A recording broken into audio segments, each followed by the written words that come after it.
Hoje vou apresentar um trabalho sobre a análise do perfil neuropsicológico do personagem do Coringa, da obra Joker. Joker, lançada em 2019, foi dirigida por Toby Phillips. Tem sustentado diversas interpretações quanto à celebridade de Joker, o comediante fracassado que se transmite em Coringa. Longa-metragem de drama e suspense narra as origens do brilhante vilão em 122 minutos arrepiantes, repletos de reflexões psicológicas e sociais. A história se passa em Gotham, no início da década de 80. O enredo conta a tradição de Arthur Fleck, um homem com problemas mentais que faz bicos trabalhando como palhaço e vive com sua mãe. Tu é extremamente solitário e desenquadrado da sociedade, e é ele que cuida de sua mãe doente. Na face, há um clima inseguro e decadente. O perfil de Arthur vai se tornando cada vez mais notório, e o homem pacífico vai se transformando no avernoso Coringa. Agora vamos partir para a análise do perfil neuropsicológico do Coringa. Primeiro falaremos sobre o riso incontrolável, a síndrome pseudobulbar. A síndrome pseudobulbar é caracterizada pelo distúrbio da amarração do som quando dificulta no desenvolvimento resultante de uma lesão cortical ou periférica, a bradilalia. Ela resulta da violação ambilátero de afarentes supranucleares na medula espinhal, justo a uma variedade de etiologias, incluindo distúrbios cerebrovasculares, traumatismos cranianos, vício do neurônio motivo alto e esclerose múltipla. Essa condição é causada por doenças que afetam as fibras motoras que vão do córtex cerebral ao tronco cerebral inferior, o trato corticobubar, incluindo esclerose múltipla, doenças de neurônio motor e doenças cerebrovascular. Segundo Scherer, a condição do Coringa não corresponde à paralisia pseudobulbar. Porém, alguns dos sintomas correspondem ao que aconteceu com o personagem, que se mostra frequente em pacientes que estão começando a apresentar sintomas de demência. Nesse sentido, o riso inapropriado seria resposta a causas precoces de comportamento cognitivo, como mal de Parkinson, esclerose lateral amiotrófica ou outras doenças neurodegenerativas que afetam a medula.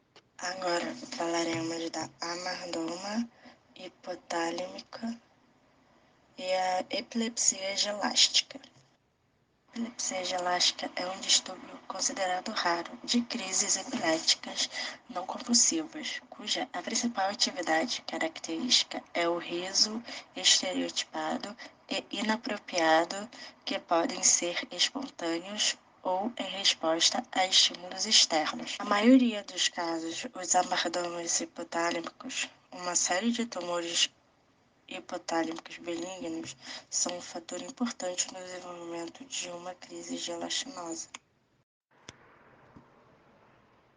Geralmente começa na infância, associado à puberdade precoce, alterações cognitivas e distúrbios comportamentais. No entanto, as crises de epilepsia gelástica são de origem cortical, também podem ocorrer e estar associada principalmente a lesões no lobo temporal, embora também tenham sido descritas em pacientes com lesões no lobo frontal.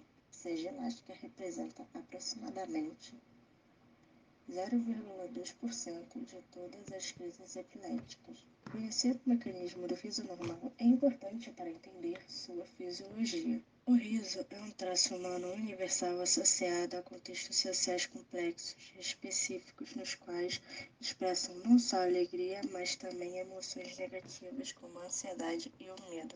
Às vezes é usado não apenas como uma forma de distinguir o estresse em situações de perigo iminente, mas também como uma expressão de desprezo ou dominação, a libertação de reflexos inibitórios ou como uma pontuação não verbal de conteúdo verbal.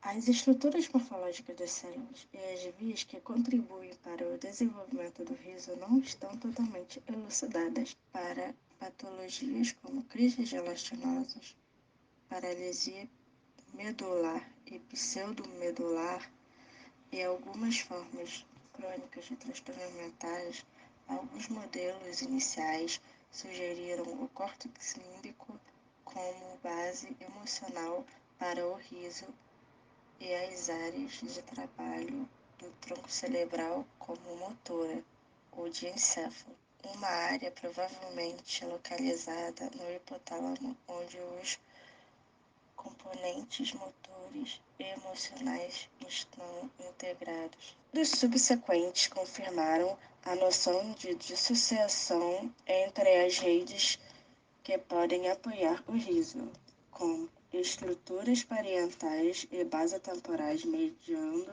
o valor emocional e a produção motora decorrente das regiões pré-frontais, incluindo o córtex pré-frontal, o córtex motor suplementar e o córtex orbitofrontal. Há também ampla evidência de grandes projeções das regiões dorsolateral e pré-frontal medial para a ponte, e a integração de componentes emocionais e motores podem ocorrer na junção ponte-corticoide e no núcleo reticular envolvido na expressão facial. Assim, na amartomatose hipotalâmica, a evidência é que a epilepsia hipotalâmica é causada das convulsões, podendo ocorrer convulsões ou interconvulsões disseminadas para os lóbulos frontal ou temporal, mas essa condição parece ser bem desnecessária. É importante mencionar que o riso pode ocorrer a qualquer momento durante uma crise, durante uma aura, durante uma crise, durante uma convulsão ou durante a fase pós-convulsiva. Dessa forma, a risada antinatural do personagem Coringa é forçadamente irritante e verdadeira. Faz parte da vida de algumas pessoas. Os cineastas descreveram a risada do vilão como sombria e dolorosa, e o ator entregou a habilidade dizendo em entrevistas publicitárias que se inspirou em vídeos de pessoas sofrendo com um riso incontrolável. Ele também disse que observou o paciente, em particular, segurando o pescoço com dor, como se estivesse se afogando enquanto convulsionava de tanto rir. Por mais assustador que isso pareça, é para isso que serve o filme, mostrar a dor por trás da famosa risada forçada. E que essas explosões têm um motivo.